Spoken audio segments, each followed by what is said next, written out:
Do you hate ads in podcasts? So do we. That's why there aren't any in Pod Therapy. But eventually, we'd like to fill this ad space with short messages from real listeners who help sponsor the show.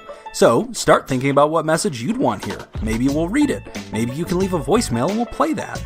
Either way, Pod Therapy wants to be listener-driven, listener-supported, and we hope that you'll think about filling this space with a personal message for the rest of the listeners. Thank you so much for listening.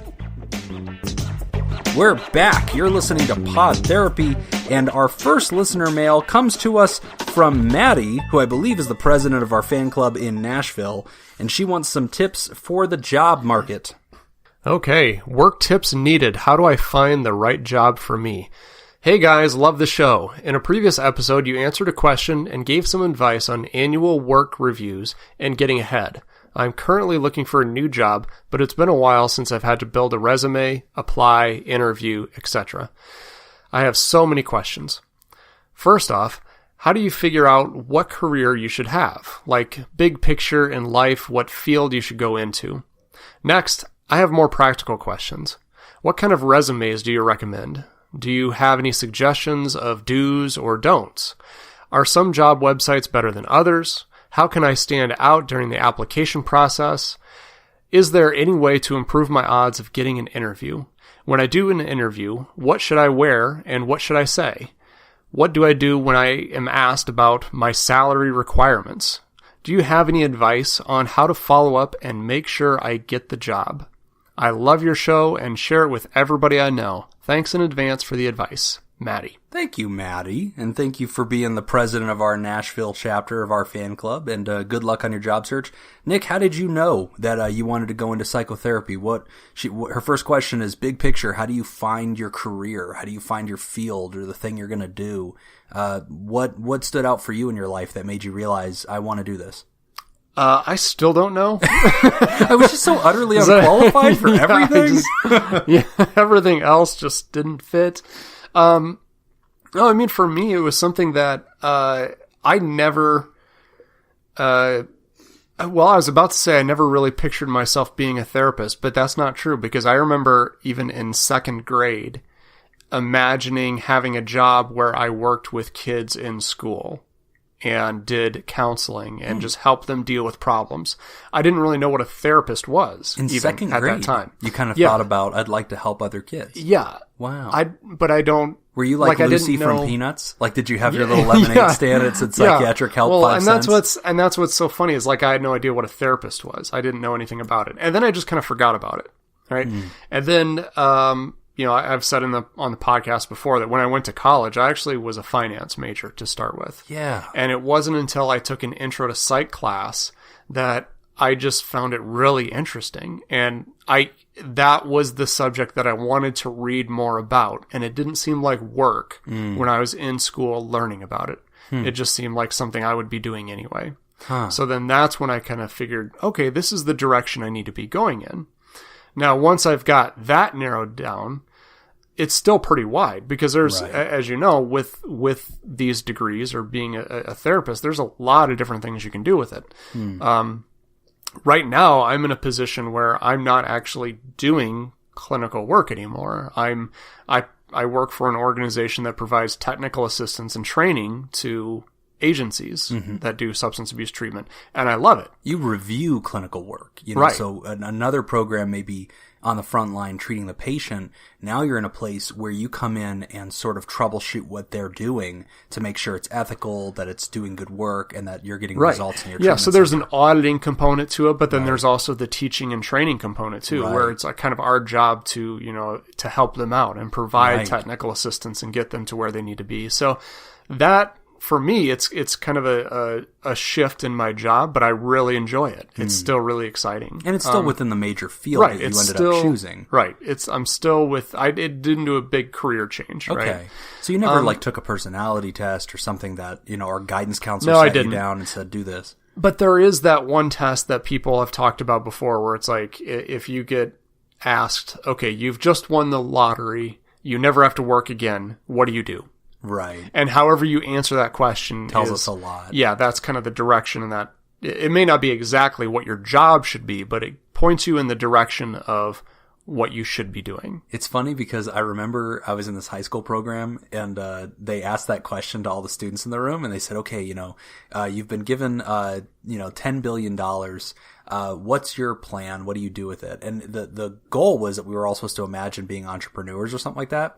And one kid, who's my favorite kid, I love this dude, he said, all right, the first thing I'm going to do is buy a senator.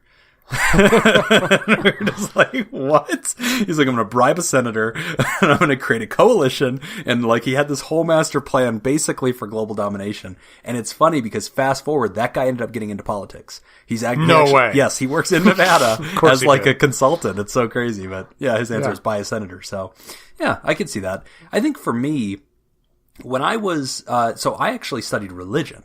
And, it's ironic because whenever you said that you were doing finance, but then you studied psychology and it felt like you wanted to know more about it, you didn't feel like it work anymore. You felt like, I'm just curious. This is what I want to read about. That's how I felt about religion. At the time, it was really meaningful for me. I enjoyed learning about the history. I enjoyed studying ancient languages. I enjoyed literary criticism and like learning how to like come in and kind of try to translate and understand these original Greek and Latin texts and like how does that apply and what did it mean in that historical context and what's sort of the history of this, religious group and how did they evolve over time and, so all that kind of stuff. And I appreciated the cultural aspects of it. For me, learning about religion was something I enjoyed so much that it didn't feel like it was hard work. And I've met a lot of college students who are really struggling because they're sophomore year or something like that, and they're trying so hard to learn their degree and get through it, but it's really hard because they're not passionate about it. And so my usual advice is, like you're saying, first start with something you're passionate about, right?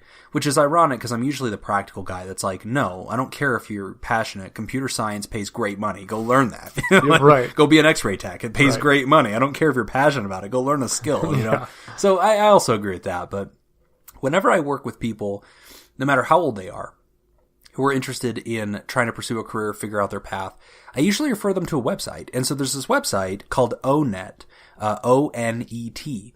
And ONET is a publicly funded program that basically does career development. And you can take something called the ONET Career Interest Profiler. And if you take this test, it will be a personality test, and it asks you questions like, hey, right now, if your buddy called you and asked you to help him install cabinets, or you had to finish up an essay, which of those would you rather do right now?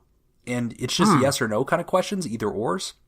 But then it scores you in different personality profiles, 5 different elements of your personality, and then it says, okay, people that have these personality traits tend to end up in these careers. And then it will take that list of careers and it will divide it into 5 different zones, with zone 1 being like you could start this career tomorrow, and zone 5 being like, hey, you'd need tons of education and training to do this.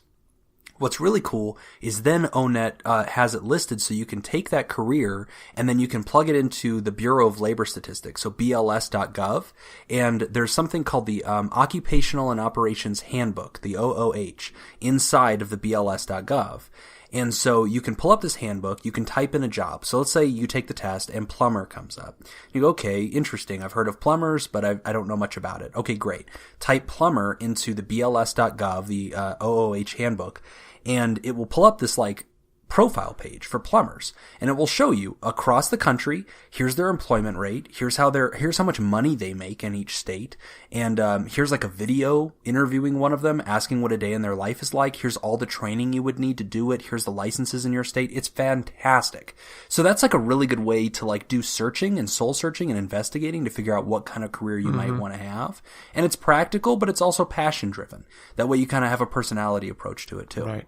Well, one piece of feedback I'd give you, Maddie, don't stress so much about finding the perfect career, especially if you're young, because absolutely, there's a lot of life left. I know a lot of people who started off in one career and they loved it, but then they just kind of got tired of it and they wanted to do a career change. Right. And they go into something completely different. And people do it all the time. Right. But I also know a lot of young people get really stressed about that idea. And they think like, well, I've got all this student loan debt now, and I've committed to this, and I can't change now, otherwise I feel like I'm just going to be wasting my degree. Right.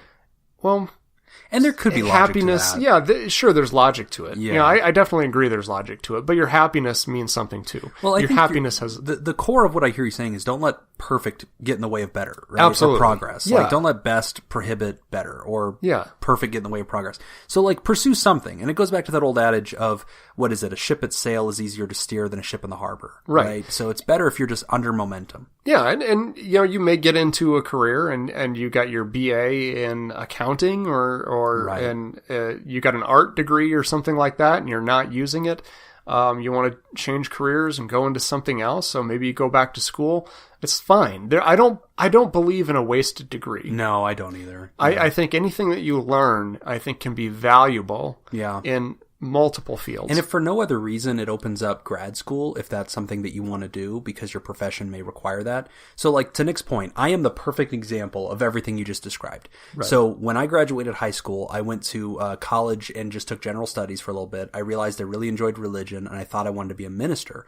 So I studied religion. I got a bachelor's degree in religion. I ended up taking that and teaching at a Christian school and being a small church pastor here in town. And so that was my gig. That was my career. I did that for like 8 years. And then, ironically, at that school I was teaching at, I was the guidance counselor too. It was like a small school. And so I had my students take a personality test online, like the one I just described. Mm-hmm. And one of them said, dude, you've never taken one of these. And I was like, oh, I'll take it just for, fun. And it said, you should be, in therapy. You should be a therapist. And I was like, well, that sounds like... It said you should be in therapy. In therapy, that's and right. you misunderstood. Yeah, I misunderstood and became a therapist. Yeah, it said, you should go to therapy right now. But no, it's funny because I saw that and I was like, well, yeah, that would be awesome. I enjoy that part of what I do. Like, that'd be great. And then I typed it up and learned how to do it. I went and got the phone number of a therapist in town. I sat with him, had coffee, asked him what his life was like, realized, oh my gosh, I really want to do this. And then I took my bachelor's in religion and used it to get into grad school to get a master's in marriage and family therapy. So I agree with you. I think that I'm an example of that. I was 8 years in one career and then I pivoted and went into behavioral health. So anybody can change. But finding what you want to be is a big thing. I think always ask family, always ask people in your life that know you best what they imagine you doing because they know you pretty well. But let's talk a little bit more about the practical side of it, Nick. So, when it comes to resumes, when it comes to interviewing skills, when it comes to that dreaded question, how much money am I supposed to pay you? All that stuff. You've had a lot of employees in life and you've had to look at a lot of resumes and interview a lot of people. Is there a type of resume that you've learned you hate or a type of resume that you've appreciated? Like, are there any patterns that you've come to enjoy or kind of loathe as an employer who's interviewing people? I don't know as if there's any particular resumes that would stand out to me. I was never one that would really look at, what kind of paper is it on, or anything like that. And a lot of them are digital now. Right. I mean, I remember when I first started, everybody had paper resumes and you hand delivered them, and so you wanted resume paper. Yeah. And, people would put it, I had blue resume paper at one point. It was kind of a light sky blue, but you wanted to do something that would kind of make it stand out a little bit. Now resumes are all kind of the same. Yeah. There are some that will stand out to me if they put, it's like this weird threshold, this weird kind of middle ground that you have to hit where it looks like you put some effort into it. Right. But you didn't go overboard. Too much. Right? Yeah, you didn't try to fluff it up too much. But the thing that I look for in a resume is I really look for, hard facts. Yes. Where have you worked? Yes. What experience do you have? What special skills do you have? How are you going to contribute to this organization? And it better sound like you've looked up the organization. If you're coming in and you're gearing all of your skills toward another place and it's like you didn't even look at us, did you just spam your resume? Yeah, let me point out a couple things as far as interviewing. Because I'm probably better with the interview part than I am with feedback on the resume. Well, hold on. Before we pivot to interview, because I agree. I think you are a way better interviewer. I was usually the gatekeeper. I was usually the guy that looked at the resumes and then you would schedule the interview and follow up with them. Right. So I'll throw out, because I have a lot of pet peeves when it comes to, oh my God. All right. So I'm going to just machine gun fire this. And if you're out there taking notes, just write as fast as you can and then replay this entire segment because, oh my God, I have a lot of thoughts. First thing, always have a cover letter. Cover letter needs to be designed to the specific place that you are trying to apply to, not to your industry, not to a general, whoever. specifically needs to be addressed to the company. And I also recommend getting on their website, figuring out by name who a leader in that company is, and addressing the letter to them. I just think that that's more appropriate